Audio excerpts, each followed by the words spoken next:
Calculado pela Fundação Getúlio Vargas, o mais recente índice de preços ao consumidor semanal, o IPCS, registrou deflação em 7 capitais do Brasil, levando o custo de diversos produtos a cair nessas cidades. De acordo com a instituição, o indicador fechou em menos 0,44% ao mês. Os dados que compõem o índice são coletados em Belo Horizonte, Brasília, Porto Alegre, Recife, Rio de Janeiro, São Paulo e Salvador, e a análise de preços ocorre em produtos de alimentação, vestuário, saúde, cuidados pessoais, educação, leitura, recreação, transportes e despesas diversas.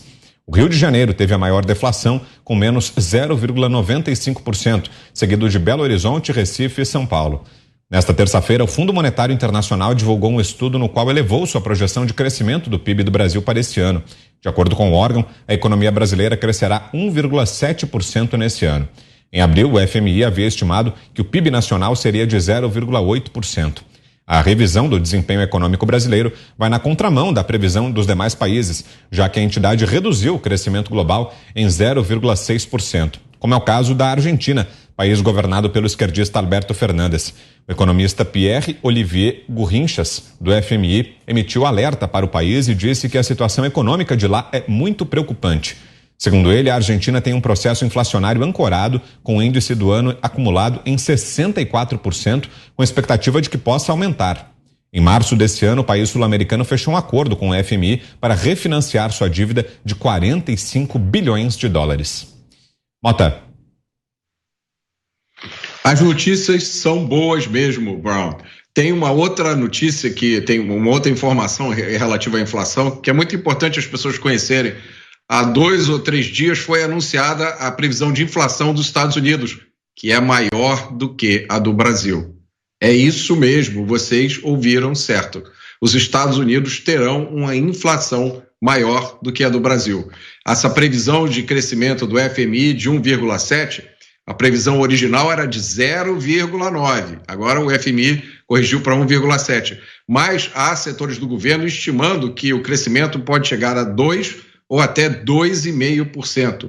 É um dos maiores crescimentos de PIB do mundo. O Brasil está saindo da crise, na verdade de 2 crises, da pandemia e da guerra da Ucrânia. Ele está saindo como uma economia forte em crescimento. Por que isso acontece? Porque foi feito o dever de casa.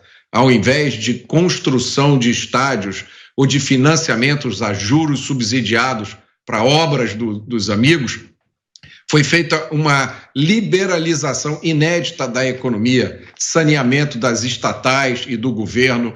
Esse governo está gastando menos como percentual do PIB no final do mandato do que gastava quando começou. É a primeira vez que isso acontece desde 1988. Várias privatizações, inclusive a privatização da Eletrobras, o marco do saneamento, uma queda recorde de desemprego que passou de 14% para 10%, agora a queda da inflação. O Brasil saiu da 13ª posição entre as economias mundiais para a 10ª posição.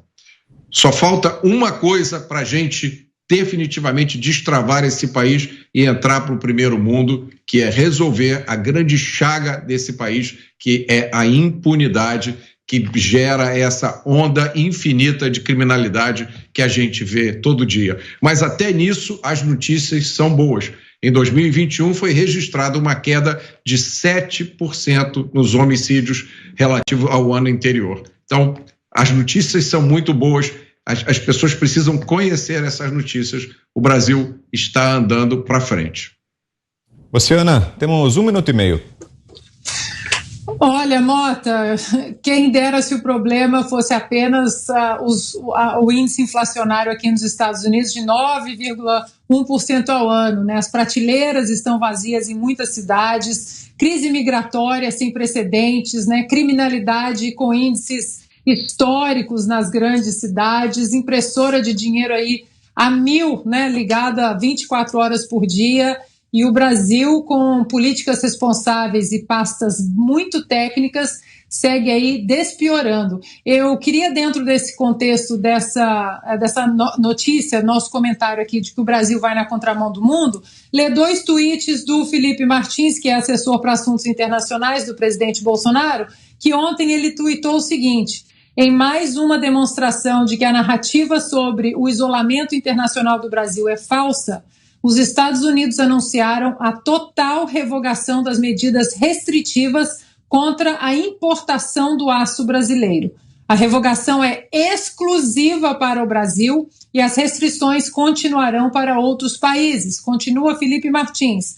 A decisão foi tomada cerca de um mês após a primeira reunião bilateral do presidente Jair Bolsonaro com o presidente Joe Biden, quando o assunto foi amplamente discutido. Com a nova regra, os Estados Unidos deixarão de cobrar taxas adicionais de até 46% na importação do aço brasileiro.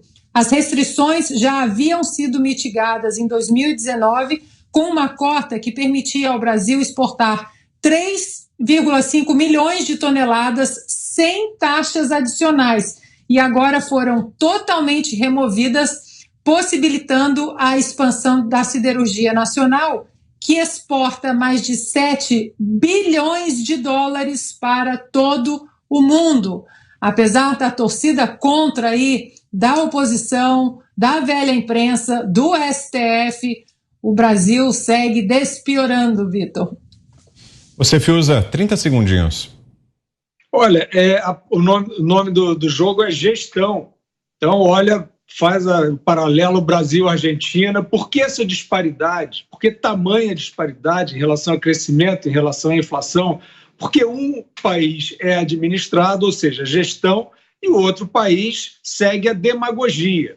Então, está na hora, com a quantidade de resultados que o Brasil mostra, e a gente está aqui para olhar isso em qualquer governo, identificamos em outros governos também, esses nomes, Paulo Guedes, Adolfo Saxida, Rogério Marinho, Tarcísio Gomes de Freitas, é isso, são pessoas que foram lá, sabem fazer, e agora o resultado está aí visível para qualquer um.